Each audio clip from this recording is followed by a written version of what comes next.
So today we're here to talk about something we all love to talk about, fear.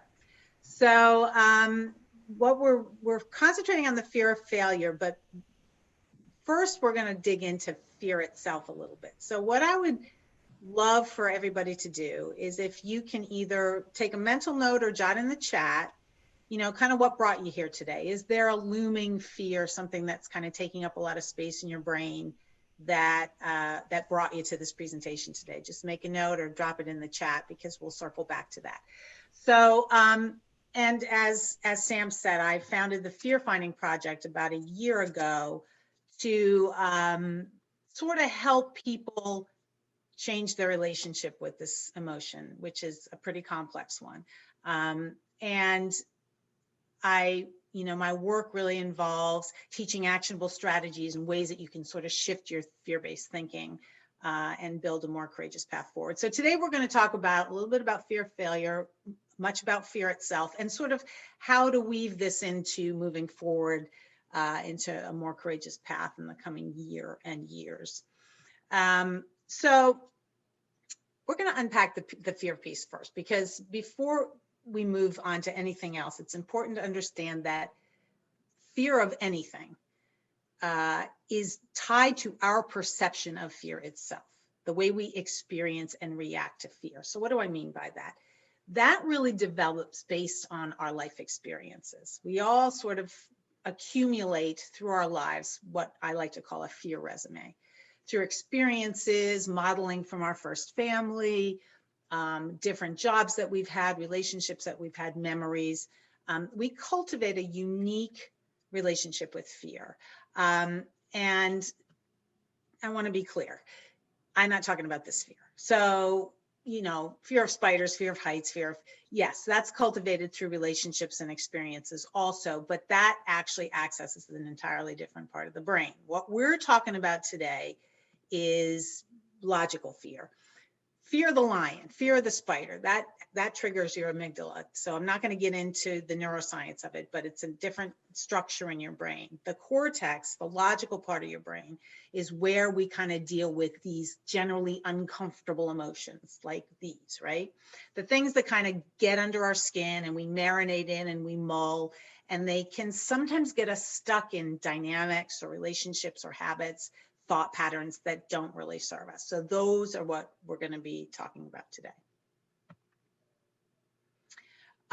So an interesting thing about fear, and when I talk about fear, the fears that get us sort of stuck, the dread and the worry and that sort of thing, these are we actually we hardwire ourselves by the way we think about things. And what research has found is that we can actually shift that. We can, change the way our brain processes fear by thinking about things differently. It's called neuroplasticity, which is a fancy word for changing your brain's wiring. And we can do that by pivoting our fear-based thoughts into, different thoughts, not feeling like victim, not feeling like things are happening to us, but actually taking charge in the way we think about things.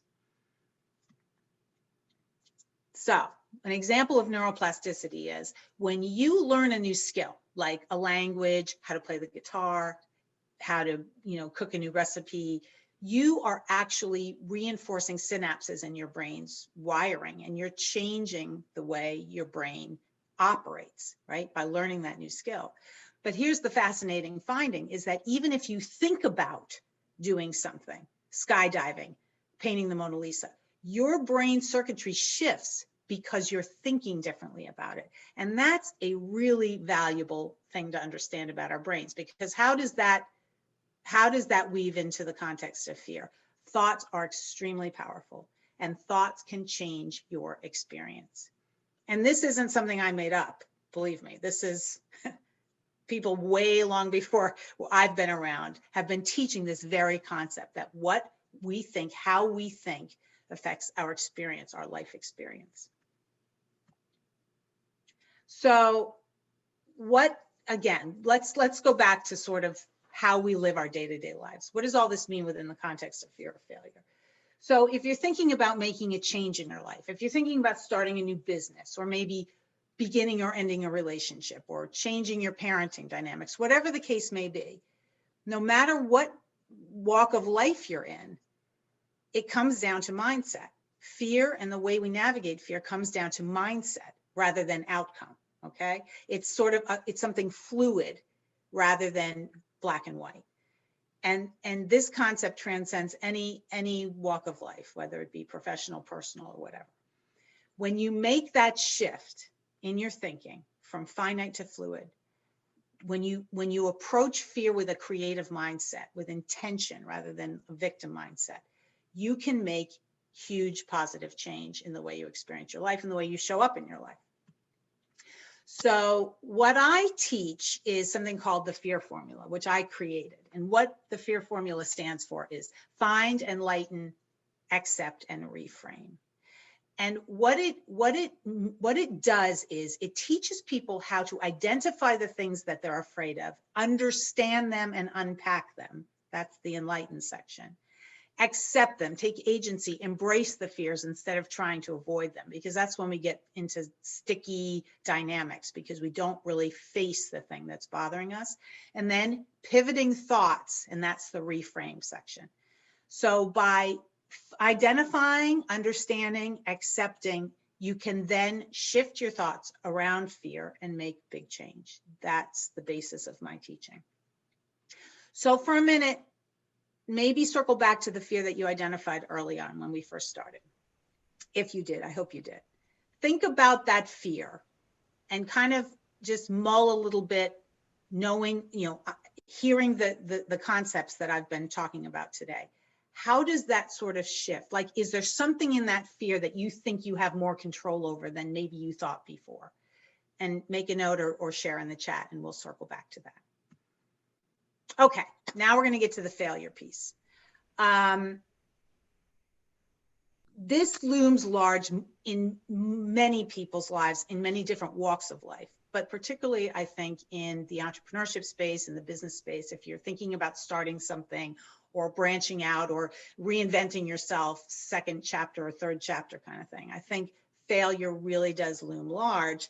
And you may not be surprised to hear me say that our navigation of the failure piece is not dissimilar from the fear piece, right? We develop a relationship with the concept of failure through our lives, right? But we can also, as willingly as we can say, well, if I fail, I'm going to fail because, I've never tried this before, or I don't have the education, or I don't have the credentials, or I don't have. We have the same opportunity to look at failure as a bridge to learning, to creativity, to innovation. That's a choice we make. Our thoughts are choices, right? So my working premise is fear of failure is something that we have full control over as far as how we choose to embrace it and understand it, right?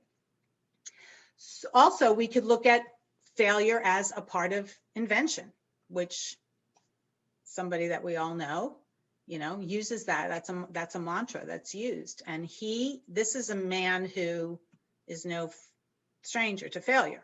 He's had some pretty galactic ones, but his working premise is, it's without it, we can't advance. Without failure, we can't grow, right? So what does this all teach us? What does all of these things I'm talking about today teach us? It basically boils down to this, that fear is a tool for learning. We can change our brain's wiring about it. And failure is crucial for innovation. So when you look at it that way, the fear of failure takes on an entirely different light, right?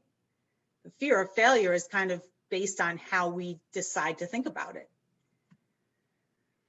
Failure is not only not a roadblock, it's a channel for growth. And there's a survey from out of Kellogg School of Management that showed that people that failed early and often in their career actually went on to have greater success. And that's pretty stunning, right? For something that so many of us try to avoid because we have this mindset about it, it actually has shown to be a helpful component of success. So as we look forward now together, if we look forward to the new year, to going forward to our lives, the path that we're going to build going forward, what does that look like? How does fear sort of help us with courageous living? And that's an interesting relationship, right? But it actually does. So let's turn back again to that fear formula. Find, enlighten, accept, reframe. What's the first step? The first step is identifying your fear. What is it? May sound simplistic. It's not simple, right? It's difficult because we've kind of gotten scar tissue around it. Many of us have spent so much time trying to ignore the thing that we're afraid of and stuffing it down that we've gotten good at not knowing what it is, that we sort of accommodate and push forward without understanding what's keeping us stuck. So the first step is identifying the things that we're afraid of. And that can take some time in peeling back of layers. And then choose your thoughts carefully. Choose your thoughts. You can't choose your feelings. You can choose your thoughts. So the fears that you have, once you can identify them, then you can choose how to think about them, right? And then get busy failing. Failure, when we reframe our thought around it and say, oh, this may actually get me to the next step, rather than letting it hold us back from taking this step, right? That's a powerful thought. And it's a powerful tool. And doesn't it make you feel an intense, sense of freedom? Like, I can actually say, oh, I get to do this thing, rather than, oh, if I do that thing, I might fail. I get to do this thing and it might open another door, or it might teach me something else that I didn't know. So this is the fun part. This is something that I do with clients in workshops, and I want to try it today. So in the chat or on a piece of paper or whatever, I'd like you to write a fear, write down something that you're afraid of. And then what we're going to do is reword it into a want. So let's take an example.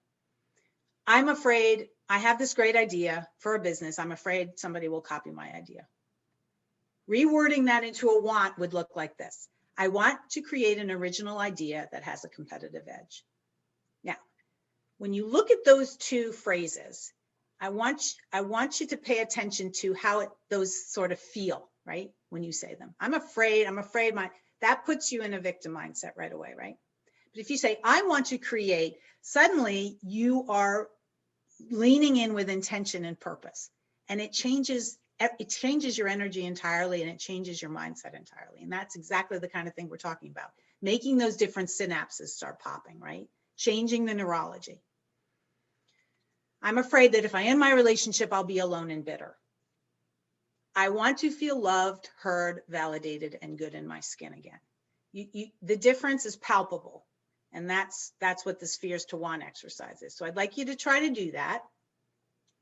And I'm going to stop sharing my screen so that we can talk it through a little bit.